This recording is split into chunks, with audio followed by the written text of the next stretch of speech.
We're live. Hola Madridistas, welcome back to another episode of Let's Be Real podcast. Um, Couple of weeks, maybe 10 days of a breather for us. We actually had planned to do something simple, especially regarding Fede Valverde during the past weekend, but I got caught up with some crazy um, backlog of work to finish up, so I couldn't make it.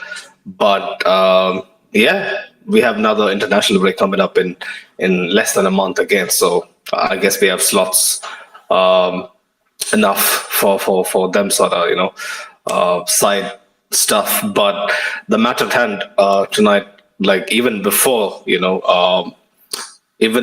Ramos thing came into existence, trips away to Ramon Sanchez Pijuan has always given me some vivid memories. More often than not, it's euphoria and not heartbreak. But whenever you think about going away to Sevilla, it's tricky, it's hostile, it's a crowd that wanna completely swallow you whole. Um, Sevilla as a team, what they stand for, the way they operate, always had a soft spot for me. Although so many of the Madridistas hate Sevilla with every cell in their body, which I completely understand. They can be a real menace to to deal with, especially with Ramos on their side. I expected nothing less, and it happened to turn out the very way I anticipated it to. Jacob was telling me that I looked deflated before coming on, because I honestly felt like the 3 points were up for grabs, and we just didn't read the menu. We just didn't read the menu for what was on tonight. In my opinion, Joselu should have come on way earlier. Again, lackadaisical defending from wing backs. How many times have we got to see this? Before we actually realize that some of the problems, especially within our side, is deep rooted. It's aging and it needs some fresh injection, whether it be coaching staff, whether it be personnel. This veteran side needs to move forward ASAP. And I always anticipated this transition to be not so rigid, but unfortunately, I think that's what is staring, in our faces in the immediate future. But welcome, our esteemed panel. Farouk, Doris, and Jacob. I'll start with you, Farouk, man. How was the game for you? A visit to Ramos. Happy days, happy memories, or bittersweet? Yeah, man. I mean, definitely, it's bittersweet and it's more of weird. Like, it's like kind of seeing him with the Ford, and with the I don't know if it's right, but with the fuckboy hairstyle,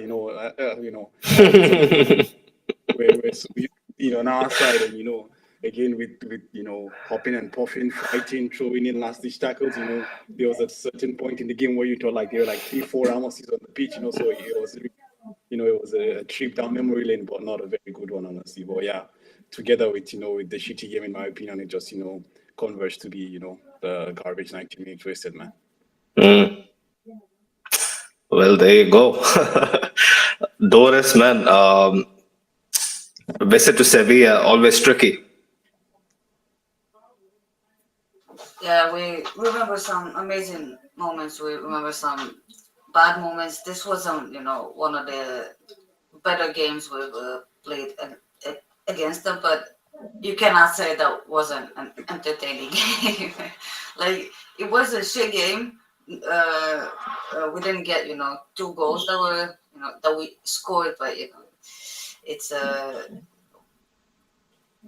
its own topic, but like it's not a big deal, right? But still, 1-1, it's not satisfying ever, especially not for us. And yeah, while it was a disappointing game, if you were a neutral, it was probably entertaining for you. And the entire game, I was just waiting for Ramos to do something stupid.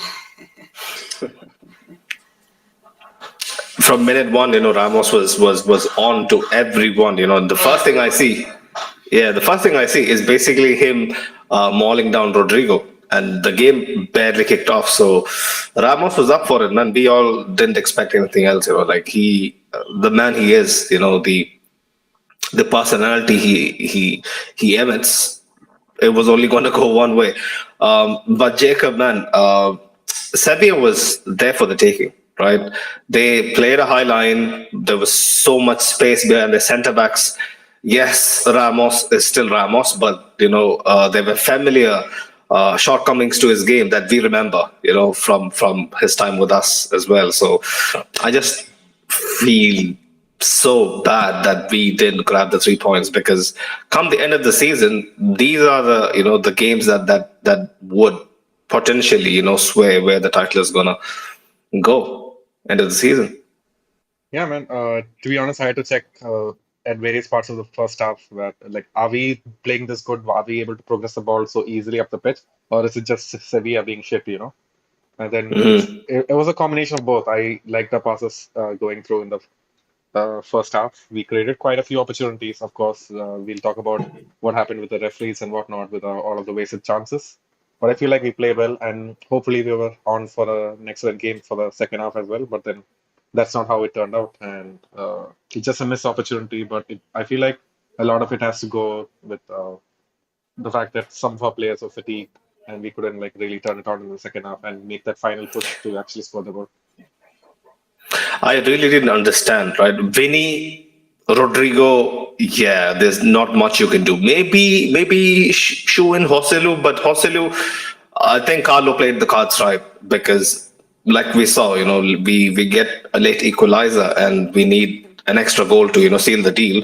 Hoselu was kind of the right move, plan B, to get out of the bench. So I kind of understand what he did with that. But Rodrigo and Fede, surely, I saw the game on Tuesday night, right? They came back, what, last evening. They should have given the whole day off. Like, I don't care if it's Sevilla. I don't care. It's crucial 3 points on the line. Some of the players, man, they look I feel leggy. like Carlo had no choice. I mean, this is such an important game just before the Clásico. You need the 3 points. So, and these are our best players, like it or not. Even Rodrigo is kind of our best forward. And then at You, least in you the saw first what half, he had to Rodrigo try. did. Like, he doesn't like. Bro, Yeah, like I feel like he we was had to try. bright. Yeah, he had to. Carlo had to try, and then hopefully these guys could perform. But then that's not what happened in the end. But then uh, it's just that he did play his cards right, for me at least, and it's just that it didn't work out quite as well as he hoped. In addition to that, actually, the point is there are just no bodies. Like, okay, remove Fede and remove Rodrigo. Who are you gonna play? That's the thing. You play Modric, and then who's gonna come off the bench? There is no one. So like, he had no other choice, honestly. I think for me, like, I just felt like this was one of those games that just reinforces my idea that the fact that Carlo Ancelotti is not the right person to lead this, fantastic group of players. Because I just felt there were decisions that could have been taken sooner differently, but then he just chose not to take them. And for some reasons, I don't know. Honestly, it's just quite interesting. But about playing the South American players, I feel like he had no choice because bodies were just not there. That's the thing. You just don't have the personnel. Rodrigo could have come off the bench, but yeah, again, the Joselu thing. And midfield, man, we have enough depth, like, I don't know, like, maybe throwing in someone like Brahim into the equation, on a trip to Sevilla is a risk. I completely understand that. But yeah, for me, yes, energy was a bit zapped, but I felt like Fede had a very good game. Rodrigo, even though, we saw signs of that very same Rodrigo who started off the season, trying his level best, but really, his end product needs to, turn for the better if we need to have any chance, in any of the competitions, major competitions this season. But yeah, I guess you guys, have a point there. We couldn't have done much. But a few comments before we kind of start delving into this. Ashik was here early. He was saying we scored 2 goals and still came up short. We scored 2 legitimate goals and still came up short. On that note, I would like to, cast our attention towards the referee. I've heard, numerous accounts of people telling me, because I don't watch RMTV on the regular, right? None of us do, I don't believe. but people have told me that they are very notorious in compiling decisions that go against us and broadcast it in 4K. Well, I, for once, am completely on the club side regarding what they're doing, because these guys they shouldn't escape without any repercussions. But at the same time, a club of our stature, we're not Arsenal, right? We are not West Ham. We are not Brighton. We are not United. We shouldn't be making compilations to further point out someone's incompetence. The referee, Baron Shia, if I'm not mistaken, that's how his name is pronounced. He is notorious. He has known to give out ludicrous decisions um, all throughout his refereeing career. Man, like this guy, he is even worse than maybe Hernandez. You could argue, because I always felt like Hernandez, even though he's a bozo, he is at least sometimes compassionate. When you look at this guy, he's so punchable that I really wanted to book a flight, all the way to Madrid and go see this mofo, man. Honestly, the second goal, right? The first goal, you could understand it's offside. There's not much you can say, right? This is how football works in 2023. But the foul that Rudiger committed, was it on Ocampos? Was it on Acuna? I can't remember, right? Ocampos. But Ocampos, yeah, right. We went all the way, right, and finished off the move, because because the players are not dumb, right? When they see a foul being committed and then they notice there's a slight break in play, if the referee isn't 100% sure and blow blow the whistle with 100% conviction, the players would react to it accordingly. But since this guy was in two minds and basically half-heartedly, gave off some sort of was it a legitimate blow of the whistle, or was it him trying to make the Sevilla players understand that was an actual foul? I don't understand. If you guys have anything to chip in, this is your moment, because that was, for me, a clear chance, a clear intervention from the official, where he basically could have had a major role in which way this result went, man. Definitely, man. I mean, those are one of those chances that you wonder about, like how what just happened. As you mentioned rightly, the ref has the duty of blowing the whistle, and if I'm not mistaken, the whistle was not blown. And the play just continued, and then it's like players are caught in two minds. And in my opinion, the Real Madrid team did the right thing, because you play to the whistle basically. You play until the referee tells you to stop playing, and the referee is not telling you to stop playing. You just don't stop playing because the referee decided he's not, he's unsure about what he's doing. Honestly, it's more embarrassing that at this level of football, you can see this kind of stupid things, and it's quite sad that the referee is the only group of people in football that do not pay prices. Every person, even the fucking owners of the club, we can see in England right now, the Glazers are selling 25% of the club because the fans don't want them. But the referees are the only people that are like a mafia that are untouchable. Whatever happens, he just 1 week suspension, the next week he's back. Whatever happens, irrespective of whatever it is, like they still just keep going. I don't know, like at certain point, someone needs to say enough is enough, honestly. Couldn't agree more, man. They will forever remain untouchable, to basically line the pockets of the people who govern this game, govern our game. These guys will forever be protected, because let's be honest, yeah. Once these guys are mic'd and mic'd throughout the game, mic'd throughout high-profile games, Champions League, knockout fixtures, and they are liable to actually come on a post match and speak about their decisions, they just know they're going to be lynched. They're going to be dragged across the streets and lynched to death. They just know that.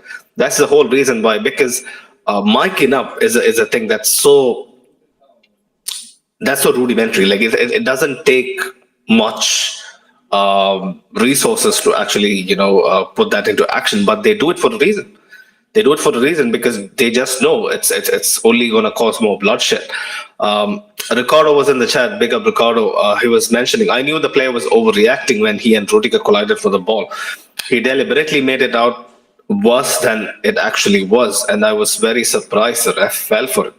Well, I sometimes feel like, referees, regardless of if they are in La Liga or the Premier League or Liga, Serie A, they as humans, they sometimes just look for some sort of a divine intervention to save their own selves. So I feel like these referees, they just buy into someone basically serving them an excuse on a silver platter, and this guy, he took it.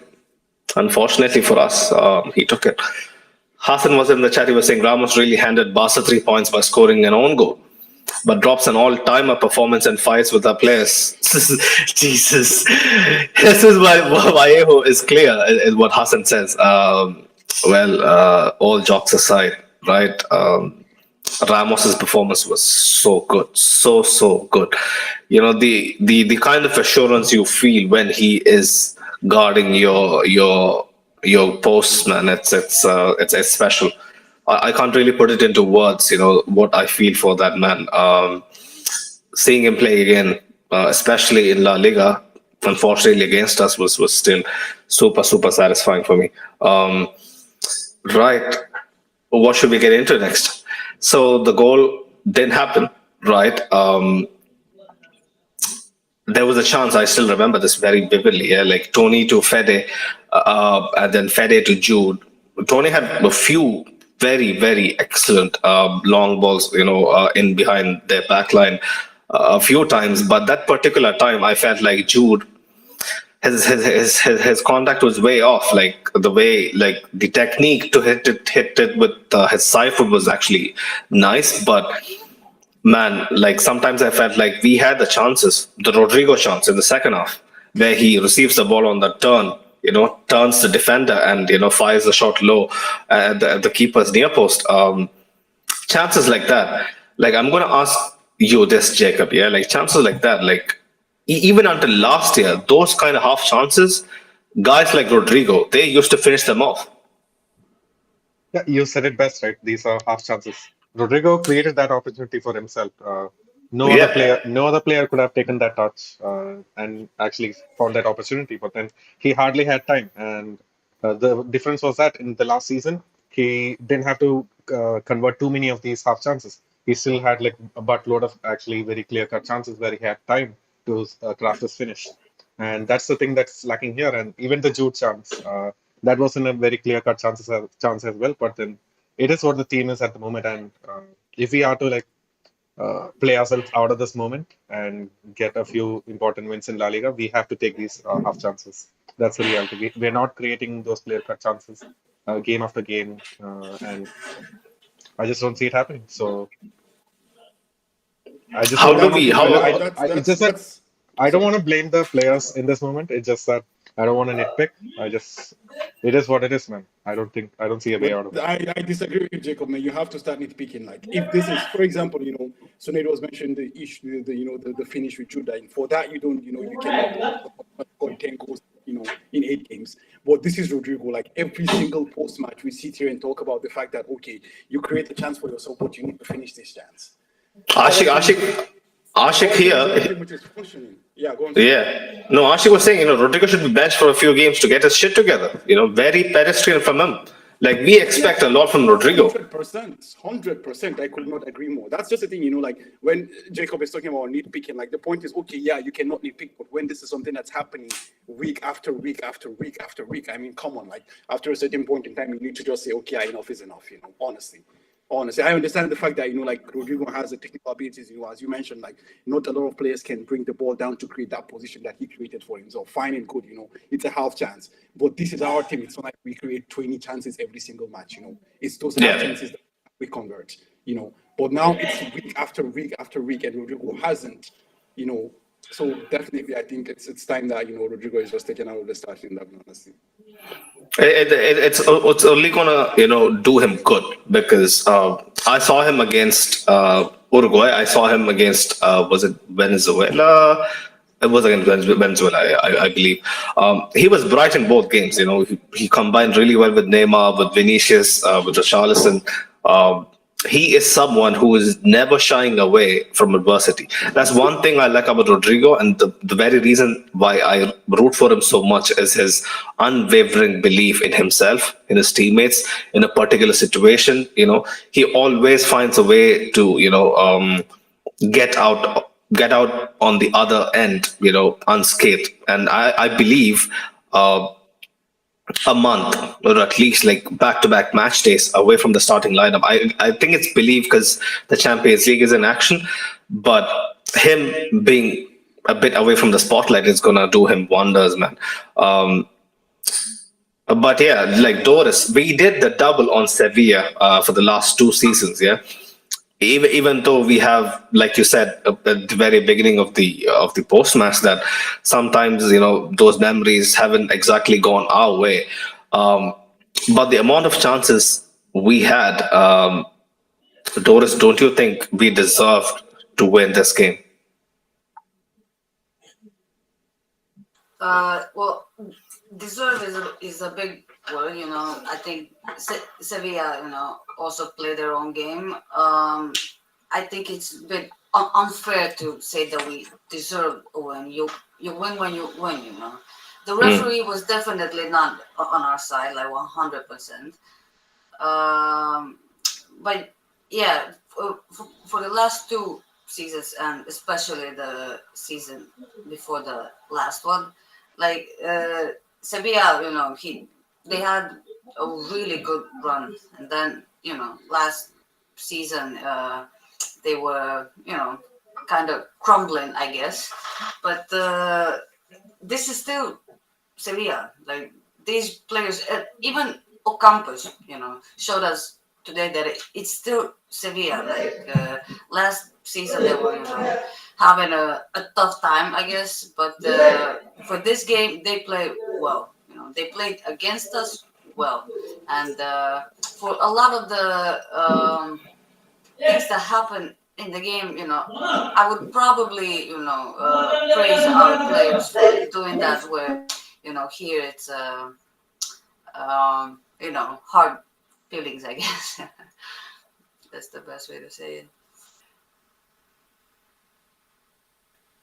So, yeah, I would, yes.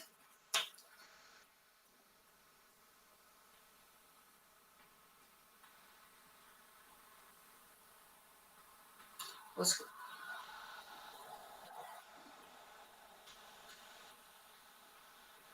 Right, can you hear me now? It's fine, right? yeah. You guys should have mentioned it. But yeah, what Doris was saying was completely, completely called for, because um, we sometimes tend to forget what these players are made of, especially Sevilla. Um, these guys have immense character. Like the very person you was talking about, Ocampos. This man has played left back, right back, in midfield at 10. Today he was playing an inside, second striker kind of a role. All these players, man, like Acuna, even the new guys, they're trying to get in. The defender who came on, Bade, if I believe, Saumare, Jibril So from, I think, Frankfurt, was he? But yeah, like these guys, they have some really good players, especially even guys like Rakitic. Like I really have to, pinch myself to really understand that this man is still going, still number 10 for Sevilla, still captain, still balling. Um, which brings me back to his massive chance. If it was a Rakitic that's like 5, 6 years younger, he would take that shot off at least 10, 15 seconds faster, and would have, led to Carvajal not being, primarily positioned to, make that clearance. But again, Danny Carvajal, loses the ball out to Campos, have to, track back, doesn't have the pace like he used to, does his best. Then he realizes it's out of my control. Then what does he do? He runs to the line and basically saves Kepa's ass, because no way in hell Kepa is going to reach it, because it was so well placed the shot from Rakitic, that without Dani Carvajal, there's nothing much you can do. But I want to come to you, Farouk. Yeah, like Carvajal, yes, he is having the resurgence that we have been all speaking about, lauding him about for months. Uh, but that moment encapsulates what Carval is all about, right? That clearance happens, and then in the second half, it's him basically, not pressing quickly enough on Acuna that leads to Sevilla's goal, and then he himself again rectifies his own error again. So basically does that three times during a particular 90. How good is this guy? And like, is his determination and his let's just say craving for taking initiative, is that enough to iron out his so-called shortcomings in this twilight of his career, post 30s? I think definitely that's one of the things, and I think you also have to, put into the perspective that today I kind of feel like there was a bit of energy lacking from Fede Valverde as well, because Fede was also someone who also, covers for him a lot. So I kind of feel like today, isolated. I mean, isolated is an exaggeration, but anyways, I think that might be the reason why, he was a bit more, the one-on-one with either it was Acuna or Campos, so stuff like that. But yeah, honestly, I think, that's one of the best characteristics of, Carval. It's that, ability of, that will to take the initiative. And as you said today, you perfectly summed up, that situation that led to, him having the goal line clearance. I feel like that was something that, encapsulated the kind of player that he has become right now, because he has tried to adapt his game, knowing that okay, he's older, he can be the fullback that he was 3-4 years ago. As you said, he lost the ball, he saw that I can catch up. What can I do? Kepa is out of the goal. What I can do is that okay, Kepa has the right. What I can do is protect the right. I think Kepa had the left. What I can do is protect the right part of the post, So that's what he did. And he understood that, okay, for this guy to score, either he goes through Kepa or he goes through me. At least I give, a certain line of defense. So I think for now, that's just all we can hope for, honestly, is that, he remains fit and is able to give these performances week in, week out. But if you're asking if it's going to be enough, in the biggest games, I definitely do believe that with these performances, it's going to be, But the question now becomes, if he keeps playing week in, week out without any sub or any rest, when those big games roll around, will he still have that energy that he had, in games at the early parts of the season and included? 100%. Well, Jacob, man, Carvajal, do you have anything that you don't want to agree with Farouk? Because Farouk can No, be. man, that rarely happens. I always want to agree with Farooq, but uh, with Carvajal, yeah, I saw a lot of good things today, man. Like his determination and whatnot is always good, but he did not look like 100%. His ball, some of his Yeah. balls in weren't like totally as we expect. But then I am gonna attribute it to like the international break again, the lack of sharpness, especially towards the end of the game. But then yeah, overall he was so important for Towards us the in end this of the match. game, I saw him doing something, where Judas, he came strolling all the way, to our number 10 spot. Like, I don't know, sometimes, Carvajal basically is too ballsy with his, in inverting, like it seems hella crazy.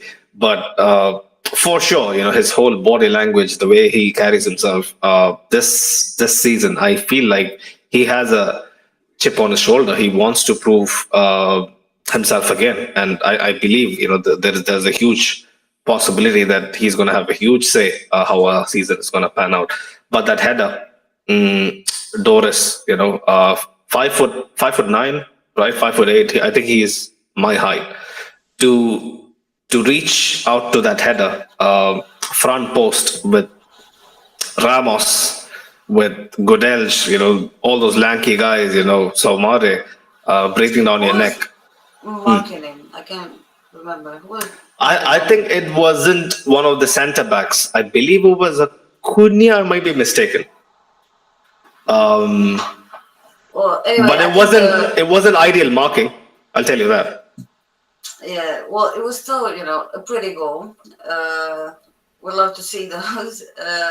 But I think the commentator said it, best. It was a Ramos like goal, and even Ramos almost scored a Ramos like goal later. Mm. But yeah, basically, a good goal from Dani. Hopefully he keeps this up. He was again all over the place this game, but like you said, at some points, he was in the number 10 position that, it's Dani, and it's not his first time that he's done it, but he's always, going forward, which we like because, it's a complete contrast to what we have on the left side. And I think, Ferland should be, as big of a topic tonight as Dani should, and not in a good way. Just my opinion. Oh, right. Okay. Heat on Fala Mendy. Oh, usually, always. usually we go easy on him. Yeah, take You your guys take your do. because I have a soft spot for Mendy. That's maybe because the host is the guy who drives the conversation. I have a genuine soft spot for Fala Mendy, but I can completely understand. People getting mad with his performance today. Simple 1-2s in midfield. This man, he That's struggles it, to do it. Ismail. It's not today. At least for me, it's not today. Honestly, it's not about today. I Thank you, Farouk. we had Thank we you. had we had this discussion with Jacob as well for the preview. The point is, right now, Ferland Mendy is not up to the par. Not defensively, of course, we know before. Even then, offensively, he wasn't there. Right now, in my opinion, he's not a positive. I don't want to be harsh and say he's a negative, but the contribution is basically zero, in my opinion. This is just what I So think. see, so he's basically worse than Fran, yeah. Or Right now, he doesn't give anything. This is just the point I'm making. I mean, I wouldn't say Fran. Ugh, God. Okay, the thing is, Kamavinga should play left back. That's just it. Kamavinga should play left back. I know he doesn't yeah. want to play it, but Kamavinga should just play left back. That's just it. There is no Farooq, are you anything like up for speaking for debate the on rest of this. the season? Come on, man. Of course, bro, I'm speaking for everything from now till whenever they decide to buy another left back, bro. Wow. And that's going to That's be a mad. long time. That's That's mad. going to be until this guy comes in. Alfonso Davies comes in. I mean, bro, I don't know, man. Maybe until my grandchildren become left backs and they decide to play for young people. Okay, relax, Farouk. Yeah, your genes in the next Laurie Cunningham. Okay, so relax, relax. Um, we have a few comments. Doris is gonna hook me up with a certain Croatian, and because of that, Croatia has a chance of See all having these a. all these Well, shady details, man. currently, our defense is shit, but everyone else is just atrocious. And Juranovic, but Juranovic is not a left back. So. But Oh if he God. was, I would be all over for us to sign him, Juranovic. He plays for Berlin, Union Berlin. He's pretty good, but that's besides the topic. But Yeah, I mean, on a more serious note, though, really, Roland Mendy needs. I don't know, man. He needs. I think with the injury, he hasn't been back to his normal self. But honestly, defensively, he's not as good as he was. And that was the reason why at least we could at least keep up with the lack of offensive output that he had. And I always said, in my opinion, he was the best defensive fullback out there. But right now, unfortunately, no. I just believe he is not a positive contribution to the team, and I would just think he's just a neutral contribution. I feel like there is no value in playing a player like Ferland Mendy right now. that's yeah. Like it's not easy to sit and hear that, because I really rate what Mendy brings to the table, but I completely understand, for example, that's Jibril So chance, where he basically, gets a 1-2 off. Not sure. Was it Ocampos? Was it Luke Bacchio down the right? And Mendy and Alaba are nowhere in the equation. And it's so funny. But it's not One, just. yeah. Come on, it's not just a one chance. For the Mm. entirety of the game, he was nothing offensively. And how many times was he trailing back, sprinting for someone, And then, like, we know him, like, he's fast, and everyone says that he's the fastest on the team. Did he beat anyone today defensively? I mean, everyone, even Navas. Exactly. That's what I was gonna say. He's Like still Grandpa like Jesus 40. Navas, How you old know. is he? I don't know, man. I think Jesus What he's one Navas of is the oldest a players in the about league, him? even not the oldest. Jesus Navas is a freak. Let's be honest. Like no man is gonna be playing wing back at his level at 38. That's just different breed, right? We can't compare. Parliament is a mere mortal when it comes to all these kind of situations. But I get you guys as grieving, man. This is not what a top tier club like ours, in a position that's so crucial to how we function and so crucial to how modern football is implemented. Without wing backs having at least decent resolution to their attacking arsenal, it's weak. But yeah, I don't want I don't want to make this about Mendy because this wasn't about Mendy. Let's be honest. um let's talk about the next big guy. I feel like that needs to really get some heat is Vinicius Junior.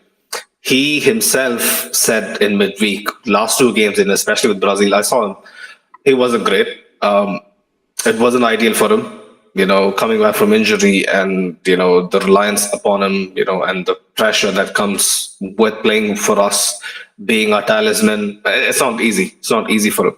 He's not 25. He's not 30. He's still a young kid. So I completely understand his frustration and not being able to be at his level best. But tonight he didn't do himself any favors. He had so many very creative avenues where prime Vinicius, let's just say Vinicius of last season, would be all over, with the chances he got, he would be, having dinner, breakfast, and lunch, uh, over and over again because it was chances that Vinicius is known to take.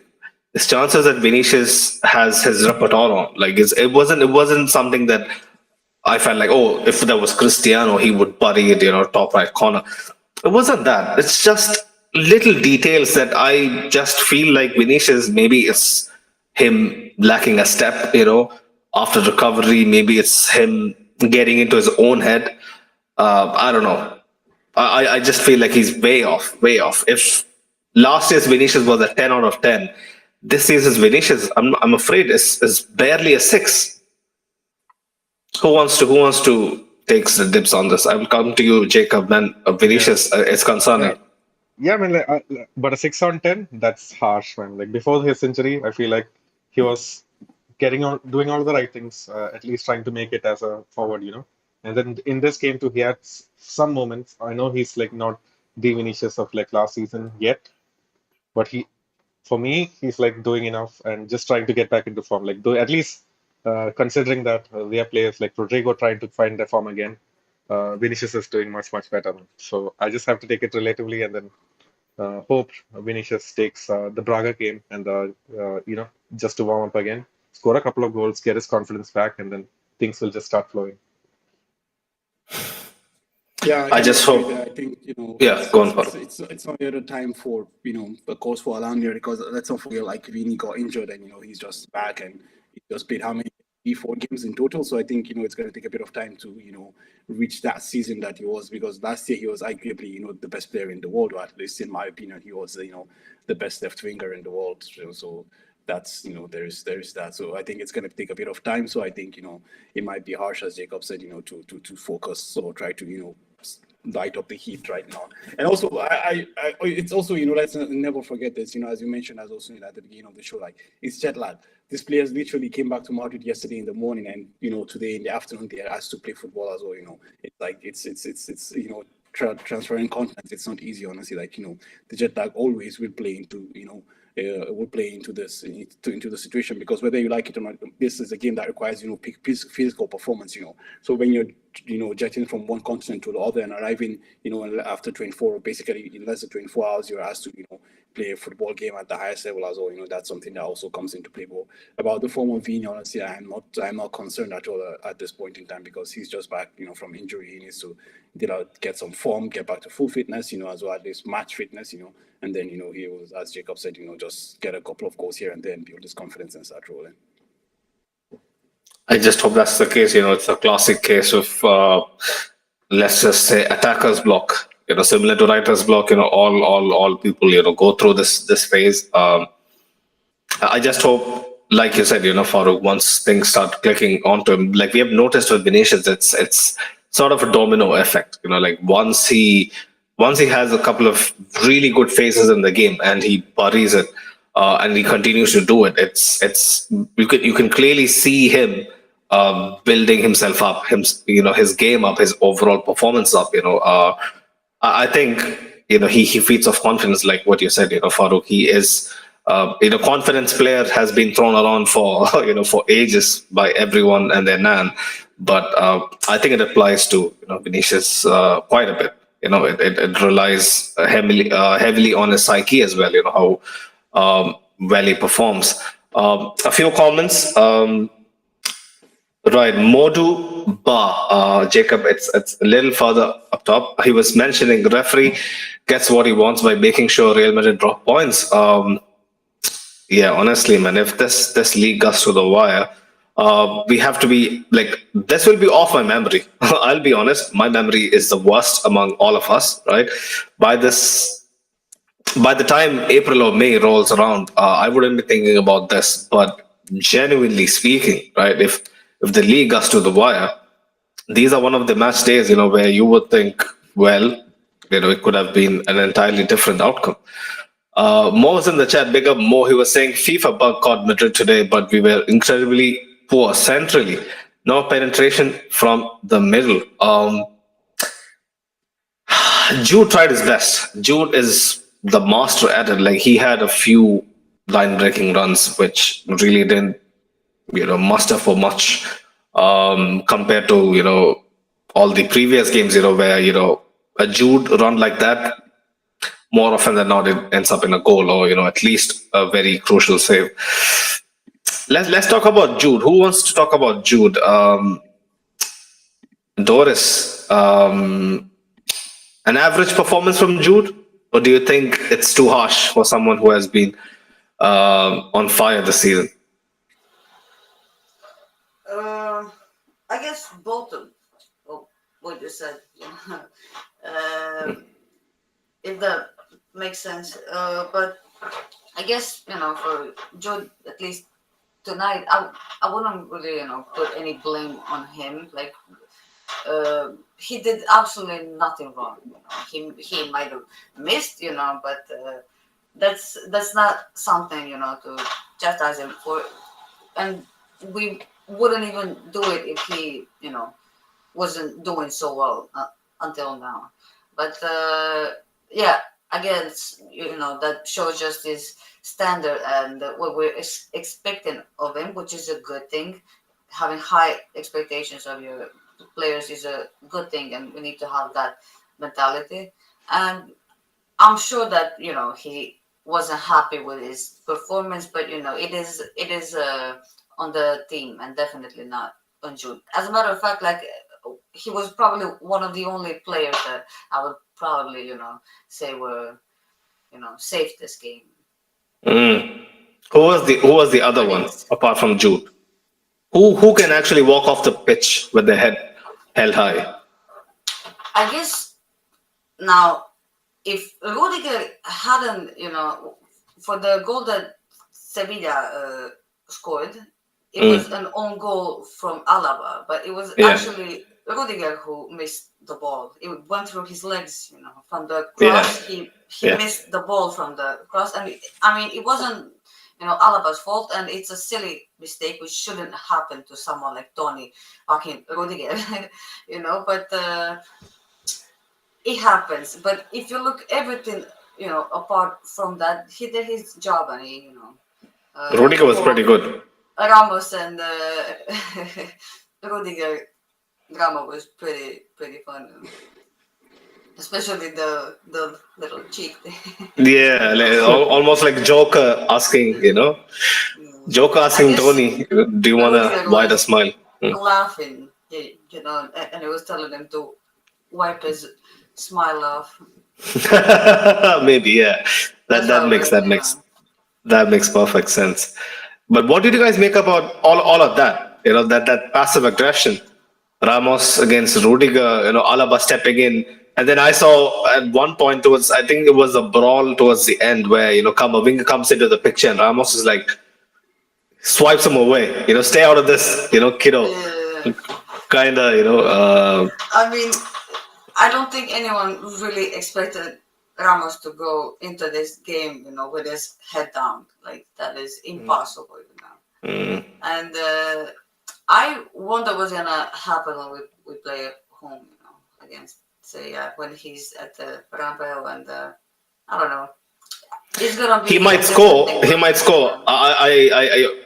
Honestly, I He don't think looked he'll like he was celebrate. gonna celebrate the goal that he almost scored. I think he was like this close He to would have celebrate. celebrated in Sevilla, but I don't think he'll celebrate at the Bernabeu. No chance. I don't know. I don't. Still, that's kind of Ramos. Really, out of everyone, it's Ramos. He might. Celebrating against us. Come on, he was our captain. Like for other players, you could maybe understand that, but for Ramos, your captain. Come on. But then That's a don't bit you have to much. put in the fact that he's a son of Sevilla as well. He's someone who was born there and he came out of the system and eventually. That's moved fine. to us. That's fine. Still, I mean, he's not gonna come and take it off was his shirt own and shit choice like that. for celebrating against Sevilla every time. That is his own thing. But I'm speaking for us. Don't fucking do it. Excuse my language. And the way Ramos used to celebrate against Sevilla wasn't your average celebration. It Yeah, always had but so much emotion. the point is that when the whole stadium literally insults your mother for the whole 90 minutes, of course you're gonna celebrate against him. That's the Yeah, it was 100%. it was a love-hate relationship between Yeah, with us, he won't be getting that kind of reception. Imagine him hitting the little FIFA dance or something. That was when, like 3 years ago, 3-4 years ago. What was? You're talking about a prize celebration, right, Doris? Oh no, what's it called? The greedy. Yeah, the greedy. Okay, the greedy. Right. Okay, fair. Just saying that it would be funny, after all this that he did that. No, he won't do the greedy. That's like, he's too masculine to do it. Like I'm not gonna lie. But yeah.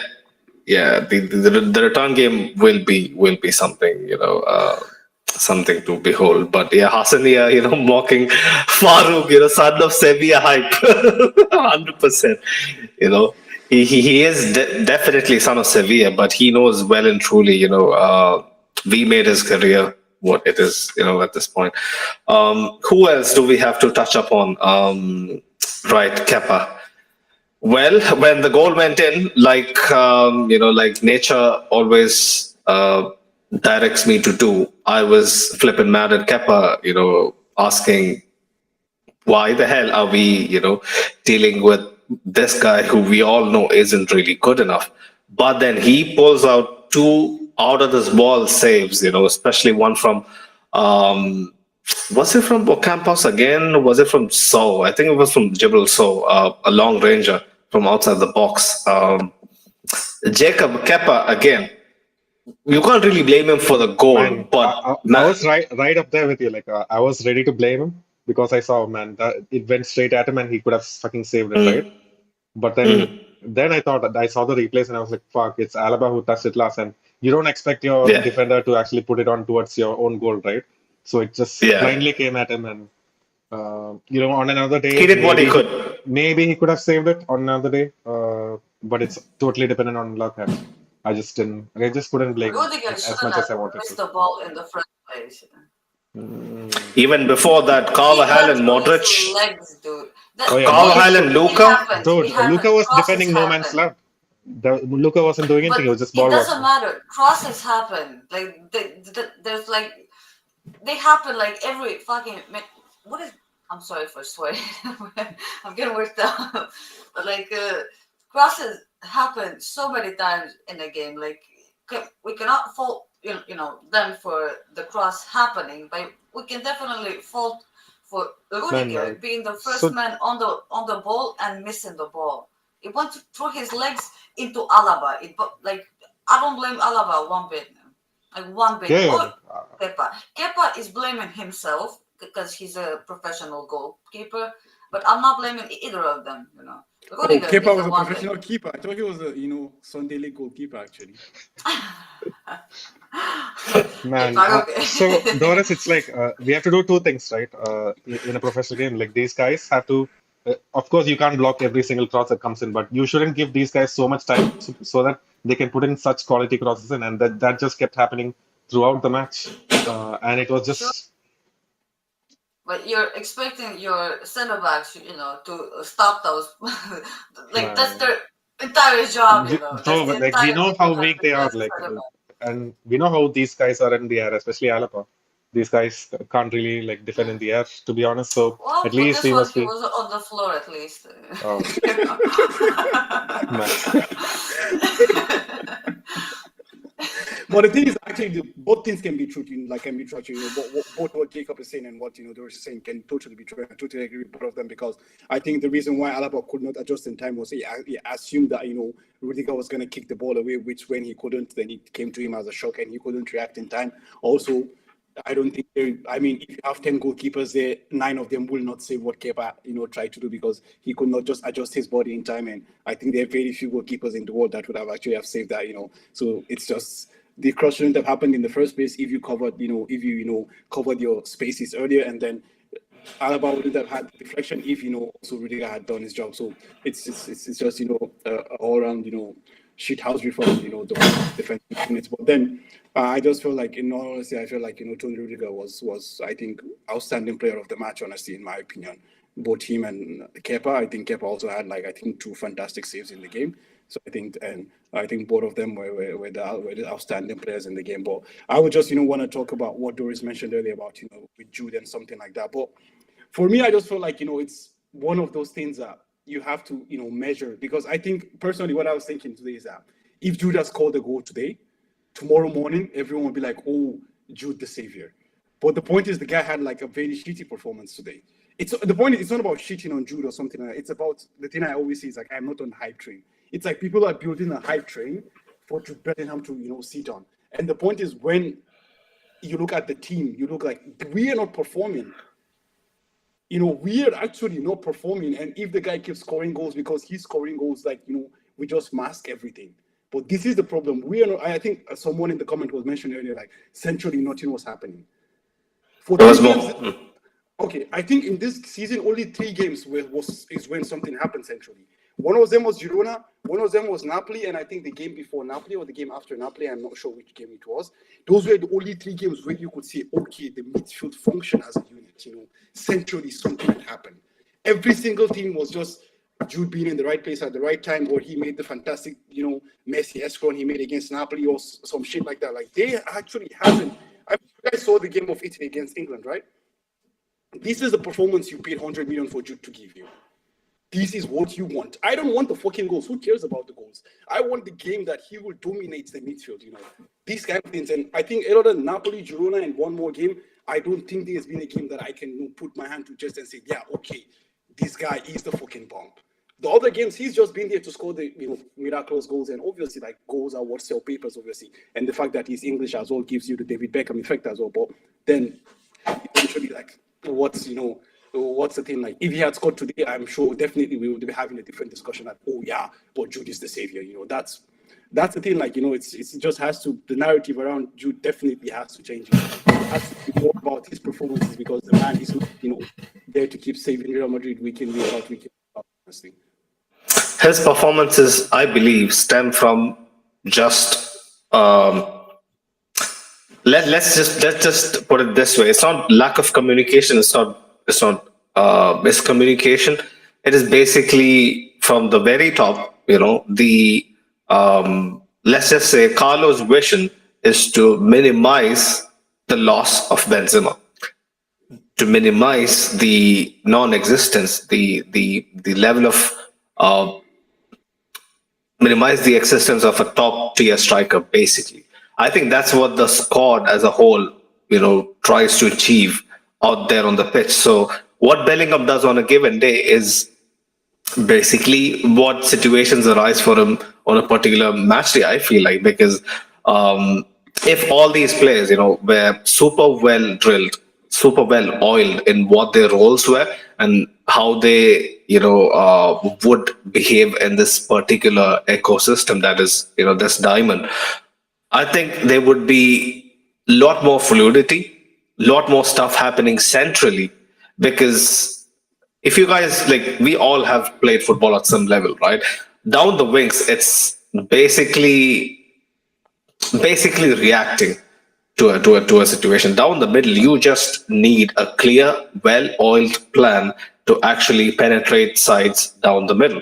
It's super difficult. That's why, putting it out wide and, crossing the ball in is so much more easier than, working out a goal, down the middle. So I believe it's down to the system, and it's down to all of us, trying to compensate for a lack of striker. I don't know if you guys have any other, Hmm. arguments towards that. Jacob, Doris, Yeah, Farouk. That has been the basis. Sorry, Jacob, but that has been the basis of my argument with Carlo Ancelotti, is that there is no system. He cannot develop a system. This is just it. I keep saying this, and this is basically the summary of what you had said right now. There is no system there for you to create something centrally. So it's easier to allow your wingers who are mavericks, either it's Rodrigo or Vinicius or or whatever it is, to who are mavericks, to make magic happen and create chances, and just shit goes on. That's the thing. Like, that's why I just feel like, in my opinion, if we had a different coach, like, because I feel like the strongest part of our team is the midfield, but right now we're not getting anything from the midfield and athleticism. We just have, marathon runners in the pitch, whether it's Jude, whether it's Kaminga, whether it's, whoever it is. Like, we just have people who are very strong and fast and big, and they just keep doing their thing. But like, in terms of creativity, I just think there is nothing that is coming out of there, honestly. And I just think it's, as you mentioned rightly so, it's about the fact that, okay, you're trying to compensate for the absence of Benzema. You create a diamond formation that doesn't suit anyone, but eventually, you're trying to make things happen, and someone is scoring goals and someone is not scoring goals, and what is not. But I just feel like that goes back to the crux of my whole argument all through, is that I don't want to trust this special group of players to such an archaic manager. This is just the thing. Okay. That's a lot to break down, but I just want to highlight one thing, right? I'm not coming to Jude's defense or anything, but what I wanted No, to no, highlight like, was, don't please understand, man. No one is criticizing Jude here. Like, yeah, we're yeah, just yeah. only laying bare them as a whole.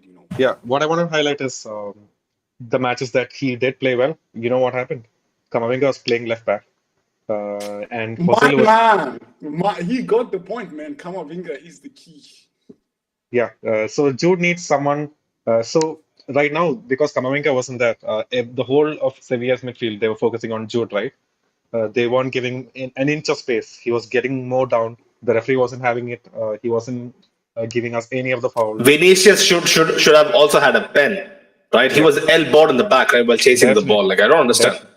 It's a I don't 100% understand pen. these kind of And double standards. that's the thing, man. Like, in this game, if you shut Jude down, we have nothing down the middle. And the only way you can take attention away from Jude is if our wingers do really, really well. That's when Vinny and Kamavinga or someone does things well. But then in this game, that just did not happen. And then that's why I feel like Bellingham just did not have a good game. He wasn't allowed to. Yeah. Acuna and Jesus Navas, like, I rate them, right, but they aren't top tier, top of the creme de la creme wing backs out there, man. But Sevilla, like we always, say, it's not an easy place to go. We always know, they're going to give it their all, and yeah, put blood and teeth on the line to, nick the 3 points. But I guess we have covered pretty much everything. Doris, if you have anything else to add, Farouk, Jacob, quickly. Nothing, yeah? I'm good. I hope Doris is still here. I can't see her, but yeah. Yes. Sorry, my Microphone was muted. Yeah, not much. I mean, both of them said it all, but uh, Farouk said that for the whole Jude thing, we like I agree with them, but still, it's the we we are so trying to compensate for Benzema not being here, that it's really reflecting on Jude, and it kind of happened, like with Kamavinga when he showed us that he can play at left back. It's happening to Bellingham because he showed us, that he can be at the right place at the right time, if you want to say it like that. But you know. He shouldn't be, a poacher. That's not his job. But I agree 100% with Farouk. It's the midfield that he needs to, shine at. It's not the goals, but it's we cannot still, fault him for any of that, because there's no one up there for him to, play with. For England, there is like I wouldn't even make a comparison, because for England, he's playing with so many, quality players, and he has someone to pass to. Here he's barely trying to make a pass to Vinicius if he can, or anyone. We're struggling. We're struggling in general, and I don't know. It's not fair to put it on Jude, but he's. We have a whole season ahead of us, and this was just one of those games, where Jude cannot save you, Maybe it could have happened, but that's not long term, And I guess we won't really know until we get a proper nine what he can do, because we are setting up for that, not for this, We are in the future. We are gonna get the nine. We believe, and until then, no matter what we do, we're still not gonna see the real Jude, because that's what the future is, No matter what he does, even if he's incredible in the midfield, we have to see it. Definitely. I totally agree with Doris on that. And I think that's the key thing as well, the fact that right now, whatever we see is just a certain version of, something that's trying to, plug a gap or, cover a hole or something like, because the team as a whole is just, disfigured. Like it's a team that's just trying to up for things, as you guys keep saying, honestly. And I think that's the thing, like not until we have a proper team that actually includes a proper striker, I think we wouldn't be able to, eventually, justify what these players look like or what these players do not look like. Because honestly, I feel like we have a very, very strong team. Just the number 9 is missing, honestly, and that breaks everything down, because we are so the way we are so used to playing, and it's not like we have I don't know, some revolutionary person on the sidelines who is trying to make things happen out of nothing. So because you're asking these guys to figure shit out themselves, and they're also very young in their careers as well. They've always in their life played with center forward as the figure, the leading trigger of the team. So right now they don't have that anchor, if you want to borrow Kylian Mbappe's word. They don't have that anchor to do anything for them. So it's really weird to see how they play. But yeah, as you said, maybe not this season. Maybe it will, take a bit of time. Maybe towards the next year, that's when we're gonna see, the very best of Jude when he's playing in a proper midfield. Let's ask ourselves this simple question: yeah? If Carlo Ancelotti was given a top class center forward, not even top class, let's just say serviceable, at least a couple tiers above Hoselu, and he trusted this man so much that we kick off the season with our traditional 4-3-3. I guarantee you, we would still have similar days like these where we are frustrated that the attacking output isn't the same like when it used to be the BBC or Benzema Vini. We still would have days like these, but I would guarantee you, we wouldn't be sitting here thinking like, "Oh, we didn't create so many chances." Right? That's the thing. For me, what I believe with this formation, we're going to get either of the two things. We're going to get a game where we absolutely blow teams out of the water, because when it works, this diamond can kill you instantly. But when it doesn't work, we have days like these. Right? We have days like Tleti, Question where today, when we. has this worked? Can you, we've played 11 games this season now, right? I think this is the 11th game of the season. Can you please tell me the Yeah, Girona, we saw how devastating we were, perfect? right? Yeah, I agree with that. Right, Napoli, it really worked. Even if we were caught with our defensive frailties, we all saw how fluid and exciting we were, on the attack. Right. So, which other game can I give you? Maybe probably the Manchester United game in preseason, but the examples are low. No, That's 2 like out of 11. And actually, I consider the Napoli game as 0.5 because I feel like it was a game that showed a glimpse of what it could be. It wasn't a total domination like okay. this was. So it's a 1.5 out of 11 games. Mm. So I don't know, that's it just tells me that Sample size is low. often than not. Sample size is small. I totally agree with you. But as I said in the group, I just feel like if we face a decent team, God save our souls. Well, I believe next week's Clásico is going to be that litmus test. I don't care about Barcelona's game because Barcelona is just what it is, man. The point is we shouldn't come here on a Wednesday or a Tuesday and get shambolic performances like we had in the 4-0 against City, bro. Come on, that's like reminiscence of when we were playing Lyon and we could not do jack shit. That's the thing, honestly. The league is, even if you lose to Barcelona, you can still win the title and, shit is fine. But when you go to the Champions League and, you go away and, you go to stadiums that literally don't even have names and you're getting, shown what is. Well, that happens only in Feb, March. I'm just saying this now. We just have to face Barcelona and get that over the line first. That's what I'm interested in. But I completely agree with your point. But Barcelona, man, we have to deal with them, especially since we dropped points today. Like what Jacob was saying, next Saturday's Clásico, everything will be back to square one, and we have to be top of our game to actually stand a chance. This season, I believe we all know it has already been written off by the board, by the fans. We all know that getting one major trophy will be a massive achievement with this squad and the current crop of players that we have. But we can be optimistic and keep believing in this team because that's the only way. Because for large parts during so many games, I feel like this isn't the Madrid that I grew up loving, but then I get reassurance from the players, the culture, the values that they emit. That's what gives me the belief.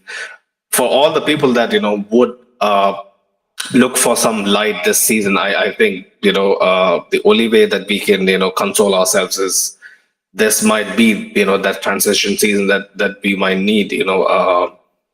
And I hope this season amounts for something, because 12 months and let's just say 60, 50, 55, 60 odd games for nothing would be a huge waste of, time, energy, and a bad ending for so many, for crucial legends. Luka Modric, under heavy pressure. Toni Kroos surviving, neck above water, but how long will it go on for?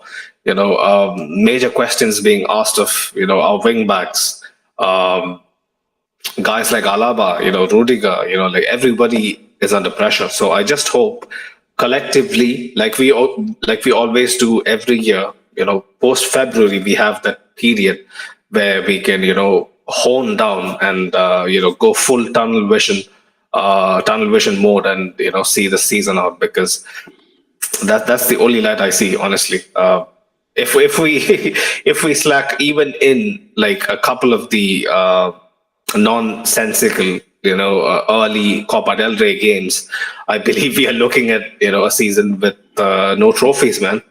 Like it's crazy. I'm not gonna. I think our team can survive in La Liga, man. Even if we don't win the league, we're gonna push whichever team goes. Man. If we don't win the league, it's basically a failure, man. Let's be honest. The point is, you said it rightly. A lot of people are actually writing off the season because of the way our squad looks without the number 9. So I believe that if you're going to the last day and having a chance of winning, I think it's a victory for everyone. So, and I think that's what's going to happen. I think we're going to be. Well, if you put it that way, yes, but still, being second, it doesn't help anybody's cause, man. We all know. I mean, that's all part of the thing. It's a rebuild. You're not going to expect stuff to happen out of the rebuild. For me, just my thing is I don't want a repeat of last season's elimination from the Champions. I mean, just go out, even if we're gonna go out a 1-0, a 2-1, whatever it is. Yeah. We shouldn't go that we're gonna play for 10 years and say we'll not score. So we shouldn't do that. Jacob, do you have anything to add regarding that? Yeah, I mean, when you write out a season, you want to, and especially when it's a transition, like a season of transition, you want to build stuff. You want to get players at the top of their form. So even if you doesn't win, even if you don't win any trophies, you still feel happy that the team is improving, and next season you'll be excited for it. But if that does not happen this season, then I feel like this season is going to be a failure. I don't know how you guys can say that, but like regardless of what is happening, no matter how many times people would ask me to be a realist, for me a trophyless season is just absolutely doomed. It's a situation that I don't want my team to face. Honest to God, that Copa del Rey was a saving grace last season, and probably that's the reason why I still have the energy to come and speak about our team, because I don't take losses very well.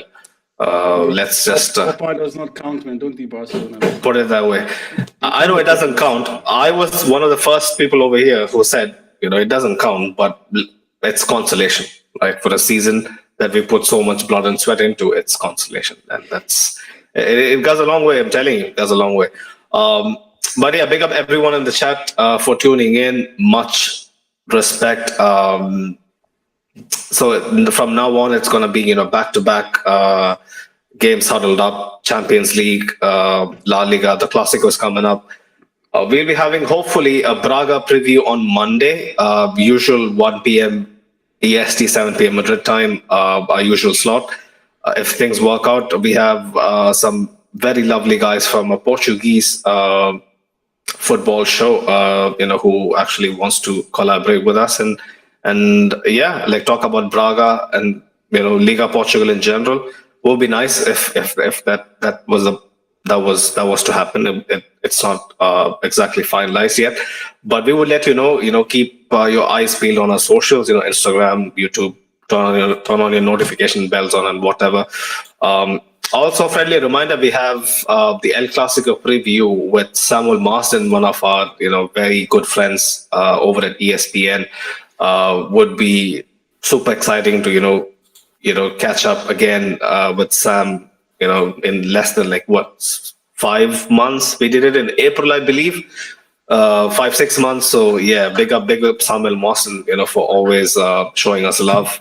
And big up all of you guys, out there listening to us, sending in feedback, showing us all the love, especially during the Football Content Awards voting and whatnot. The finalists, the winners would be basically announced November the 16th. So fingers crossed. Let's just hope we have a place on the podium. Right. Anything else? We have covered everything else. Yeah, check out our partners, Real Madrid Committee on Instagram. They're on a brilliant fan page. Go check them out and give them a follow. We are less than 50 or less than 60 away from 1K followers on Spotify. If you guys haven't followed us over there yet, please smash the follow button. It would mean a lot. But yeah, people, without further ado, until next time, Ala Madrid. Hala Madrid. Madrid.